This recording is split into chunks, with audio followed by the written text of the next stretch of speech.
അടുത്തത് പ്രാദേശിക ഭാഷയ വിവർത്തയത അല്ലെ, മലയാളത്തിൽ എഴുതാനാണ്. നമ്മളുടെ പ്രാദേശിക ഭാഷ ഏതാണ്? മലയാളമാണ്. അപ്പൊ നമ്മളോട് മലയാളത്തിലേക്ക് ഈ സംസ്കൃതത്തിൽ തന്നിരിക്കുന്ന പാരഗ്രാഫിനെ എന്ത് ചെയ്യാൻ പറയുന്നു? മലയാളത്തിലേക്ക് മാറ്റി എഴുതാനായിട്ട് പറഞ്ഞിരിക്കുന്നു. 2022 അല്ലെ, 2022 അങ്ങനെ തന്നെ നമുക്ക് വേണമെങ്കിൽ എഴുതാം അല്ലെ. അല്ലെങ്കിൽ നമ്മൾ എന്ത് ചെയ്യും എളുപ്പത്തിന്? 2022 സംസ്കൃതത്തിലെ അക്കത്തിൽ തന്നെ നമ്മൾ എഴുതുക അല്ലെ. 2022 എന്ന് ഇങ്ങനെ എഴുതാറുണ്ട്.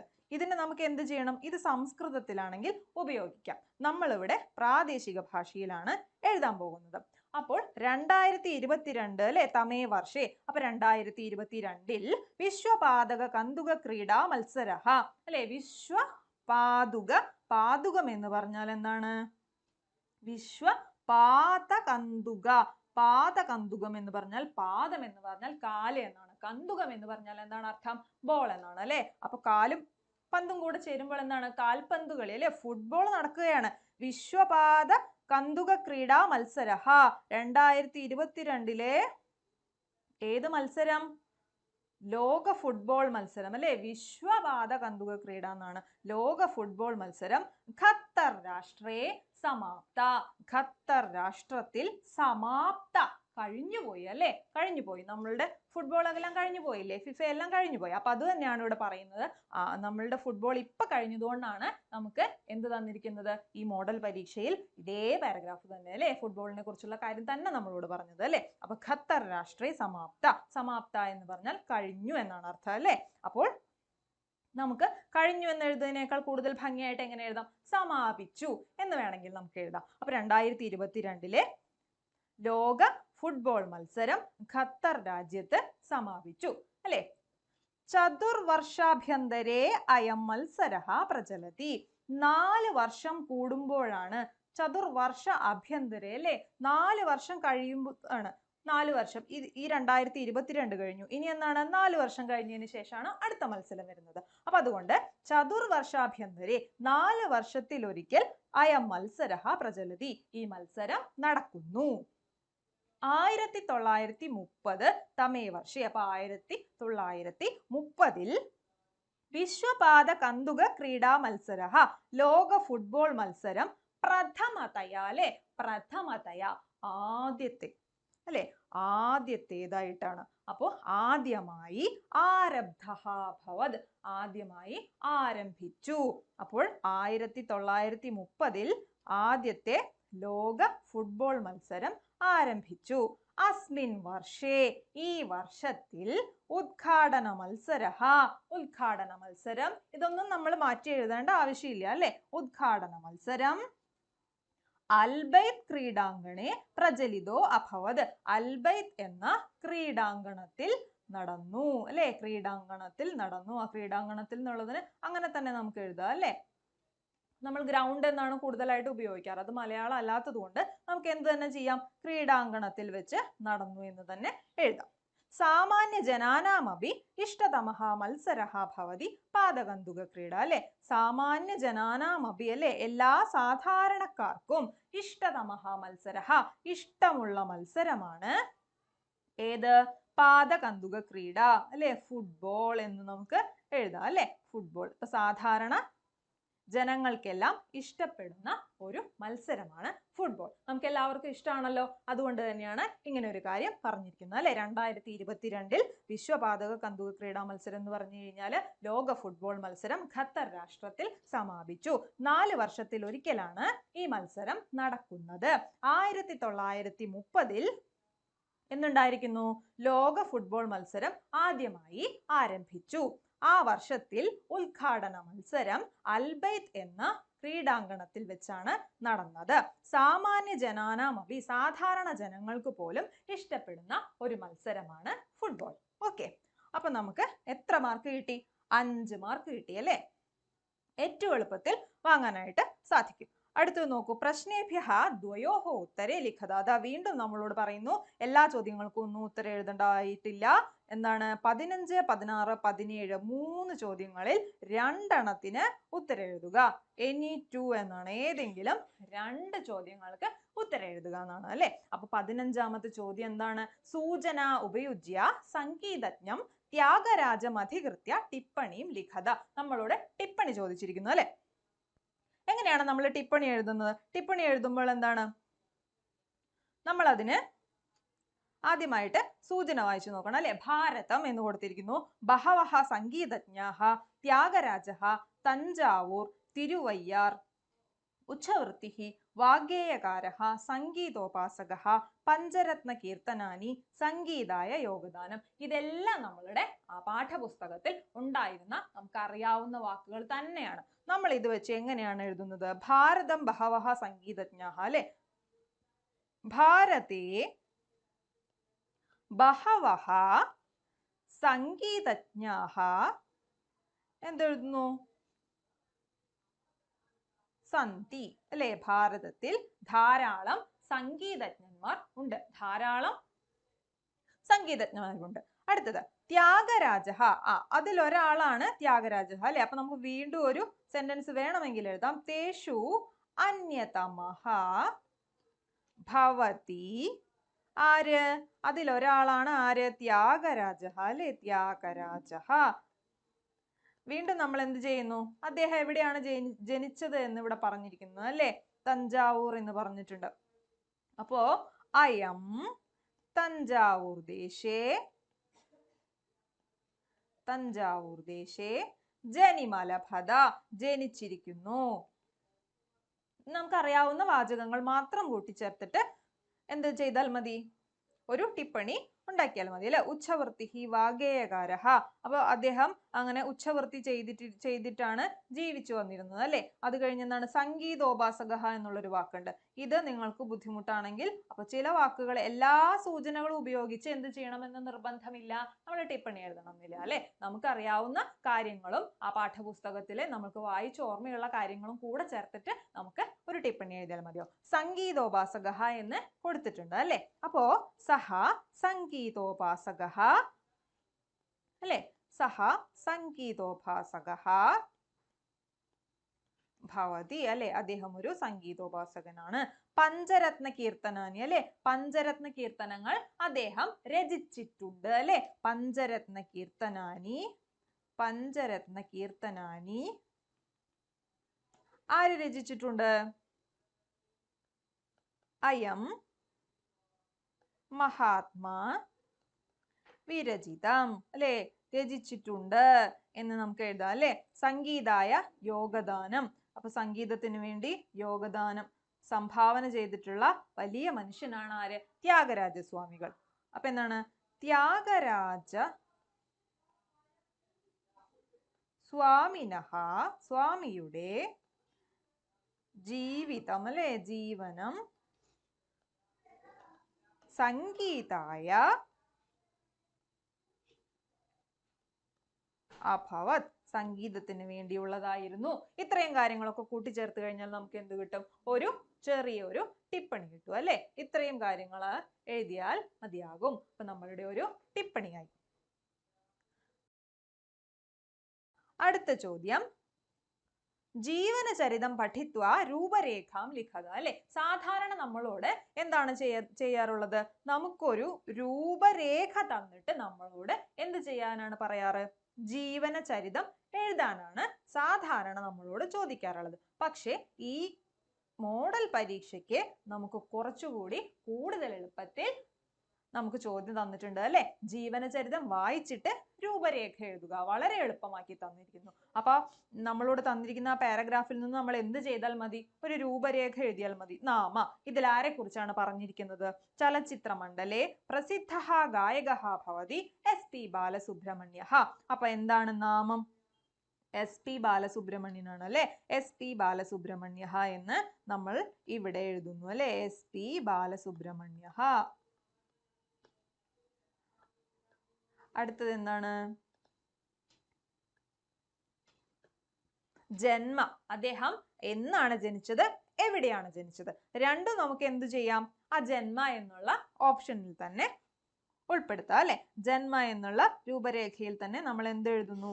1946. ഇങ്ങനെ എഴുതാൻ അറിയില്ലെങ്കിൽ നമുക്ക് സാധാരണ 1946 എന്നെഴുതിയാലും മതിയാവും. ഓക്കെ, പിന്നെ നമ്മൾ എന്തെഴുതുന്നു? 1946 ജൂൺ 4 അല്ലെ? ജൂൺ 4. ആ സ്ഥലവും കൂടെ എഴുതാനായി നമ്മളൊരു കോമയിട്ട് നമ്മൾ ആ സ്ഥലം എഴുതുന്നു. എവിടെയാണ് അദ്ദേഹം ജനിച്ചത്? തമിഴ്നാട് ദേശേ ജനിമലഭദ. അപ്പൊ നമ്മൾ ഇവിടെ എന്തെഴുതും? തമിഴ്നാട് അല്ലെ? തമിഴ്നാട്. തമിഴ്നാട് ദേശേ, തമിഴ്നാട് ദേശത്തിലാണ് അദ്ദേഹം ജനിച്ചത്. അപ്പൊ അദ്ദേഹം ജനിച്ച കാര്യങ്ങളെല്ലാം ജന്മ എന്നുള്ള ഭാഗത്ത് നമ്മൾ ഉൾക്കൊള്ളിച്ചു കഴിഞ്ഞു അല്ലെ? ഇനി പ്രവൃത്തി മണ്ഡലം, അദ്ദേഹം ഏത് മേഖലയിലാണ് പ്രസിദ്ധനായിട്ടുള്ളത്? പ്രവൃത്തി മണ്ഡലം നമ്മളോട് ചോദിച്ചിരിക്കുന്നു. അത് തുടക്കത്തിൽ തന്നെ നമ്മളോട് പറഞ്ഞിട്ടുമുണ്ട്, ചലച്ചിത്ര മണ്ഡലേ എന്നുള്ളത്. പിന്നെ കൂടുതലായി അദ്ദേഹം വേറെയും കുറെ വിഭാഗങ്ങളിൽ ഉള്ള ആളാണ് അല്ലെ? അതിവിടെ വീണ്ടും പറഞ്ഞിരിക്കുന്നു. ബഹുഷു വിഭാഗേഷു തസ്യ പ്രവൃത്തി മണ്ഡലഃ വിപുലഃ. അപ്പൊ ഏതൊക്കെയാണ് ആ ബഹുഷു വിഭാഗേഷു എന്ന് പറയുന്നത്? ഏതൊക്കെയാണ് കൂടുതൽ മണ്ഡലങ്ങൾ? ഏതൊക്കെയാണ്? ഗായകഃ, എസ് പി ബാലസുബ്രഹ്മണ്യം ഒരു ഗായകനായിരുന്നു. നടഃ, ഒരു നടനായിരുന്നു. സംഗീത സംവിധായകഃ അല്ലെ? സംഗീത സംവിധായകനായിരുന്നു. ചലച്ചിത്ര നിർമ്മാതാവായിരുന്നു. അപ്പൊ ഇത്രയും കാര്യങ്ങൾ നമ്മൾ എവിടെ കൊള്ളിക്കണം? പ്രവൃത്തി മണ്ഡലം എന്നുള്ള ഭാഗത്ത് നമ്മൾ എഴുതണം. നമ്മൾ എല്ലാ പ്രവൃത്തി മണ്ഡലങ്ങളും കോമയിട്ട് എഴുതുകയാണ് അല്ലെ? ഗായകഃ, നടഃ എക്സെട്ര. അപ്പൊ ഇത്രയും കാര്യങ്ങൾ ഏതുവരെ? ഗായകഃ, നടഃ, സംഗീത സംവിധായകഃ, ചലച്ചിത്ര നിർമ്മാത, ഇത്രയും കാര്യങ്ങൾ എഴുതണം. ഇനി പുരസ്കാരാഹ, അദ്ദേഹത്തിന് എന്തെങ്കിലും അവാർഡുകൾ കിട്ടിയിട്ടുണ്ടോ എന്നുള്ളതാണ് നമ്മളോട് ചോദിക്കുന്നത് അല്ലെ? അതാ കിട്ടിയിട്ടുണ്ടല്ലോ. പത്മശ്രീ, പത്മവിഭൂഷണം, പത്മഭൂഷണം, പത്മവിഭൂഷണം ഇത്യാദിഭിഹി അല്ലെ? പത്മശ്രീ ലഭിച്ചിട്ടുണ്ട്, പത്മഭൂഷണം ലഭിച്ചിട്ടുണ്ട്, പത്മവിഭൂഷണവും അദ്ദേഹത്തിന് കിട്ടിയിട്ടുണ്ട് അല്ലെ? അപ്പൊ വളരെ നല്ലൊരു ഗായകനായിരുന്നു എസ് പി ബാലസുബ്രഹ്മണ്യം അല്ലെ? മരിച്ചുപോയി. അപ്പൊ അതുകൊണ്ടാണ് അദ്ദേഹത്തിനെ കുറിച്ചിട്ട് തന്നെ നമ്മളോട് എഴുതാൻ പറഞ്ഞിട്ടുള്ളത്. അപ്പൊ അദ്ദേഹത്തിന് കിട്ടിയിട്ടുള്ള പുരസ്കാരങ്ങൾ നമ്മളിവിടെ എഴുതുന്നു. പത്മശ്രീ, പത്മഭൂഷണം അല്ലെ? പത്മവിഭൂഷണം എന്നുള്ള കാര്യങ്ങൾ നമ്മൾ അവിടെ എഴുതി ചേർക്കുന്നു. അടുത്ത് നോക്കൂ, ദേഹവിയോഗ അല്ലെ? എന്നാണ് ദേഹവിയോഗം എന്നുള്ളതിന്റെ അർത്ഥം എന്താണ്? മൃത്യു എന്നാണ് സംഭവിച്ചത് എന്നാണ് അല്ലെ? മരണം എന്നാണ് സംഭവിച്ചത്. അപ്പൊ മരണം എന്നുള്ള വാക്കിന് പകരം ദേഹവിയോഗ എന്ന് കണ്ടാലും നമ്മൾ എന്ത് ചെയ്യണം? ആ മരിച്ച ദിവസം നമ്മൾ അവിടെ എഴുതേണ്ടതാണ്. അപ്പൊ മരണം എന്നാണ് ചില പരീക്ഷകളിൽ നമ്മളോട് ചോദിച്ചിട്ടുള്ളത് അല്ലെ? ദേഹവിയോഗ, അദ്ദേഹത്തെ അല്ലെ ശരീരത്തെ എന്നാണ് വെടിഞ്ഞു പോയത് എന്നാണ് ചോദിക്കുന്നത്. രണ്ടും ഒരേ അർത്ഥം തന്നെയാണ്. അപ്പൊ മരണം എന്നാണ് സംഭവിച്ചത്? 2020 തമേ വർഷേ സെപ്റ്റംബർ 25 അല്ലെ? അപ്പൊ നമ്മൾ എന്ത് എഴുതുന്നു? 2020 സെപ്റ്റംബർ 25 അല്ലെ? സെപ്റ്റംബർ 25. ഇങ്ങനെ എഴുതിയില്ലെങ്കിൽ എങ്ങനെയും എഴുതാം. 2020 സെപ്റ്റംബർ എന്ന് ഇതേ രീതിയിൽ എഴുതുക, 25 എന്ന് എഴുതുക. ഓക്കെ, അപ്പൊ ഇത്രയേ ഉള്ളൂ എന്താ? ജീവനചരിതം എന്ന് പറയുന്നത്. ഇത് നേരെ തിരിച്ചു ചോദിച്ചു കഴിഞ്ഞാലും നമുക്ക് വളരെ എളുപ്പത്തിൽ എഴുതാൻ സാധിക്കും. അപ്പൊ എങ്ങനെയാണ്? നമ്മളോട് ഇത്രയും രൂപരേഖകൾ തരും അല്ലെ? നാമ, ജന്മ, പ്രവൃത്തി മണ്ഡലം, പുരസ്കാരാഹ, ദേഹവിയോഗ. അപ്പോൾ നമ്മൾ തന്നിരിക്കുന്നത് നേരെ തിരിച്ചാണ് എഴുതുന്നത് അല്ലെ? ചലച്ചിത്ര മണ്ഡലേ പ്രസിദ്ധ എന്നൊന്നും ഇല്ലെങ്കിലും നമ്മൾ എന്ത് എഴുതും? ഗായകഃ അല്ലെ? എസ് പി ബാലസുബ്രഹ്മണ്യം ചലച്ചിത്ര മണ്ഡലേ പ്രസിദ്ധ ഗായകഃ ഭവതി 1946 തമേ വർഷേ ജൂൺ 4. ജൂൺ 4 എന്ന് എഴുതിയിട്ട് നമ്മൾ എന്ത് എഴുതും? തമിഴ്നാട് ദേശേ ജനിമലഭദ. ഇതെല്ലാം നമുക്ക് അറിയാവുന്ന കാര്യങ്ങൾ തന്നെയാണ് അല്ലെ? ജനിമലഭദ എന്നല്ല നമ്മൾ എപ്പോഴും കേൾക്കുന്ന വാക്ക് തന്നെയാണ്. അടുത്ത് നോക്കൂ, സഹ ഗായകഃ, നടഃ, സംഗീത സംവിധായകഃ, ചലച്ചിത്ര നിർമ്മാത ഇത്യാദിഷു വിഭാഗേഷു പ്രശസ്തഃ ഭവതി അല്ലെ? പ്രശസ്തഃ അഭവതെന്നോ ഭവതി എന്ന് എഴുതാം അല്ലെ? ഭവതി. അദ്ദേഹം മരിച്ചുപോയെങ്കിലും ഇത്രയും പ്രശസ്തമായ കാര്യങ്ങൾ എന്താണ്? ഇപ്പോൾ അദ്ദേഹത്തിന്റെ പേരിൽ തന്നെയാണ് നിലനിൽക്കുന്നത്. അതുകൊണ്ട് നമുക്ക് എന്ത് തന്നെ എഴുതാം? ഭവതി എന്ന് തന്നെ എഴുതാം. അടുത്തത് എന്താണ്? പുരസ്കാരങ്ങൾ അല്ലെ? പത്മശ്രീ, പത്മഭൂഷണം, പത്മവിഭൂഷണം ഇത്യാദിഭിഹി പുരസ്കാരൈഹി സമ്മാനിതഃ അഭവത്. ഇത്രയും പുരസ്കാരങ്ങൾ അദ്ദേഹത്തിന് ലഭിച്ചിട്ടുണ്ട്. 2020 തമേ വർഷേ സെപ്റ്റംബർ 25 ദിനാങ്കേ തസ്യ ദേഹവിയോഗം അഭവത് അല്ലെങ്കിൽ തസ്യ മൃത്യുഹു അഭവത് അല്ലെ? മൃത്യുഹു അഭവത്, അദ്ദേഹത്തിന്റെ മൃത്യു, അദ്ദേഹം മരിച്ചു എന്നാണ് അതിന്റെ അർത്ഥം. എളുപ്പമാണല്ലോ? ഇത്രയും കാര്യങ്ങൾ വെച്ചിട്ടാണ് ജീവനചരിതം നമ്മൾ എഴുതുന്നത്. അപ്പൊ ജീവനചരിതത്തിന് 5 മാർക്കായിരിക്കും ഉണ്ടാകുന്നത്. ഈ 5 മാർക്കും നമ്മളുടെ ഉറപ്പായ ഒരു മാർക്കാണ് അല്ലെ? 5 മാർക്ക് വളരെ എളുപ്പത്തിൽ നമുക്ക് എഴുതാനായിട്ട് സാധിക്കും. അടുത്തത് നോക്കൂ, സൂചന ഉപയുജ്യ ഈശോപദേശ സാരം അധികൃത്യ ടിപ്പണി ലിഖത. അല്ലെ, സൂചന ഉപയോഗിച്ച് ഈശോപദേശത്തിന്റെ സാരം, അല്ലെ, ഏറ്റവും അവസാനത്തെ ഭാഗങ്ങളിൽ ഒന്നാണ് ഈശോപദേശം എന്നുള്ളത്. അപ്പൊ ഈശോപദേശത്തിന്റെ സാരം അധികരിച്ച് ടിപ്പണി എഴുതുക. അതായത് അതിൽ തന്നിരിക്കുന്ന എല്ലാ ശ്ലോകങ്ങളുടെയും സാരത്തെ ഉൾക്കൊണ്ടുകൊണ്ട് നമ്മളോട് എന്ത് എഴുതാനാണ് പറയുന്നത്? ഒരു ടിപ്പണി എഴുതാനാണ് പറയുന്നത്. അപ്പൊ നമ്മൾ എങ്ങനെയാണ് ടിപ്പണി എഴുതുന്നത്? ഈശോപദേശം ഏത് പുസ്തകത്തിൽ നിന്നാണ് എടുത്തതെന്ന് നമുക്ക് ആദ്യം അറിയണം, അല്ലെ? അപ്പൊ നമ്മൾ എന്ത് ചെയ്യുന്നു? പ്രൊഫസർ PC ദേവസ്യ എന്ന് സൂചനയിൽ കൊടുത്തിട്ടുണ്ട്. അപ്പൊ നമ്മൾ എന്ത് ചെയ്യുന്നു? പ്രൊഫസർ PC ദേവസ്യ മഹോദയേന വിരചിതം മഹാകാവ്യം, അല്ലെ, മഹാകാവ്യം ഭവതി ക്രിസ്തു ഭാഗവതം. അല്ലെ, പ്രൊഫസർ PC ദേവസ്യ മഹോദയേന, പ്രൊഫസർ PC ദേവസ്യ മഹോദയേന വിരചിതം മഹാകാവ്യം ഭവതി, ഏതാണ്? ക്രിസ്തു ഭാഗവതം. അല്ലെ, ക്രിസ്തു ഭാഗവതം. ക്രിസ്തു ഭാഗവതം പ്രൊഫസർ PC ദേവസ്യയാൽ രചിക്കപ്പെട്ടിട്ടുള്ള മഹാകാവ്യമാണ്. അല്ലെ, മഹാകാവ്യമാണ്. ഇനി ഇതിൽ നോക്കൂ, ക്രിസ്തു ദേവസ്യ സമ്പൂർണം ജീവനചരിതം എന്ന് പറഞ്ഞിരിക്കുന്നു. അപ്പൊ നമുക്ക് എന്ത് എഴുതാം? അസ്മിൻ മഹാകാവ്യേ, ഈ മഹാകാവ്യത്തിൽ എന്തുണ്ട്? അസ്മിൻ മഹാകാവ്യേ ക്രിസ്തുദേവസ്യ, ക്രിസ്തുദേവന്റെ എന്താണ് പറഞ്ഞിരിക്കുന്നത്? സമ്പൂർണം ജീവനചരിതം. അല്ലെ, മുഴുവൻ ജീവചരിതങ്ങളും ജീവിതത്തിൽ ഉണ്ടായിരിക്കുന്ന എല്ലാ സംഭവങ്ങളും പറഞ്ഞിരിക്കുന്നു. അപ്പോൾ സമ്പൂർണം ജീവനചരിതം എന്ത് ചെയ്യുന്നു? വർണ്ണയതി. അല്ലെ, വർണ്ണിച്ചിരിക്കുന്നു. ജീവനചരിതം വർണ്ണയതി, വർണ്ണിച്ചിരിക്കുന്നു. ഇനി എന്താണ്?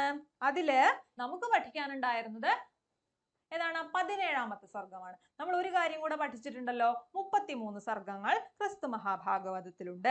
അതും നമുക്ക് ഇതിനോട് കൂടി ചേർക്കാം. അല്ലെ, നമുക്കറിയാവുന്ന കാര്യങ്ങൾ, അതിനെക്കുറിച്ച് ക്രിസ്തു ഭാഗവതത്തെ കുറിച്ച് അറിയാവുന്ന എല്ലാ കാര്യങ്ങളും നമുക്ക് ഇതിനകത്ത് ചേർക്കാം. അല്ലെ, അപ്പൊ 33 സർഗങ്ങളുണ്ട്. അപ്പോ അസ്മിൻ മഹാകാവ്യേ, അസ്മിൻ മഹാകാവ്യേ എത്ര സർഗങ്ങളുണ്ട്? 33. അല്ലെ, ത്രയസ്ത്രിംശത്, 33 സർഗാഹ. കുറേ സർഗങ്ങളുണ്ട്.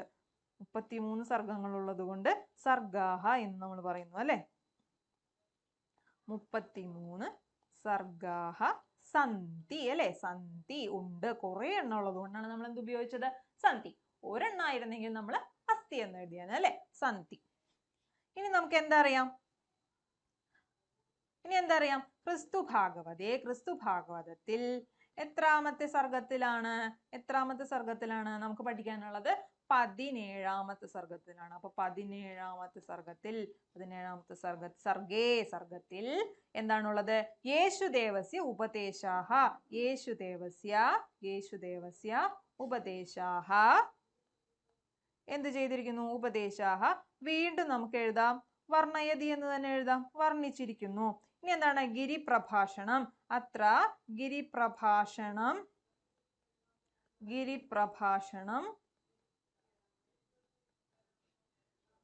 അസ്തി. അങ്ങനെ എഴുതിയാലും മതി. അല്ലെ, ഇവിടെ ഗിരിപ്രഭാഷണമുണ്ട്, അതിനകത്ത് ഗിരിപ്രഭാഷണമുണ്ട്. പിന്നെന്താണ്? അസ്യ ഗിരിപ്രഭാഷണം അസ്തി. ആരുടെ? യേശുദേവസ്യ. അല്ലെ, അപ്പൊ ഏതത് സർഗേ അസ്യ ഗിരിപ്രഭാഷണം അസ്തി. അദ്ദേഹത്തിന്റെ ഗിരിപ്രഭാഷണമുണ്ട്. ഇനി എന്താണ്? ജനതാ സമക്ഷം പ്രാർത്ഥന കപടഭക്താഹ ഏകാന്തേ പ്രാർത്ഥന പിതാ ദാസ്യതി ദാന സ്വഭാവ എന്നൊക്കെ നമ്മളോട് തന്നിട്ടുണ്ട്. അപ്പോൾ നമ്മളിവിടെ എന്താണ്? കുറേ ശ്ലോകങ്ങൾ പഠിച്ചിട്ടുണ്ട്. അല്ലെ, എങ്ങനെയാണ് നമ്മൾ പ്രാർത്ഥിക്കുമ്പോൾ ആളുകളുടെ മുന്നിൽ ജനതാ സമക്ഷം പ്രാർത്ഥിക്കരുത് എന്നാണ് പറയുന്നത്. അപ്പൊ നമ്മൾ എങ്ങനെ പ്രാർത്ഥിക്കണം?